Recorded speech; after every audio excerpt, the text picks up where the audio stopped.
இதுவரைக்கும் திரைத்துறையில நான் சம்பாதிச்சது 16 லட்சம் கோடி, 5 லட்சம் கோடி, 10 லட்சம் கோடி சம்பாதிக்கணும். பண வெறி பிடித்த பிசாசு இந்த விஜய் என்பது அடுத்தடுத்த காலகட்டத்தில் தெரிய வரும். விஜய் காசுல, விஜய் பணத்துல, விஜய் உழைச்ச சம்பளத்துல இதுவரைக்கும் என்ன நடத்தினர்கள் பண்ணிருக்காரு அப்படின்னு சொல்லு. ஒரு பண்டிகை கிட்ட போய் சிங்கத்தை பத்தி கேட்டா என்ன தெரியும்?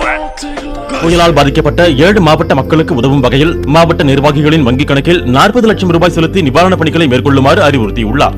கொரோனா நிவாரண நிதிக்கு நடிகர் விஜய் 1,30 லட்சம் ரூபாய் நன்கொடையாக கொடுத்துள்ளார்.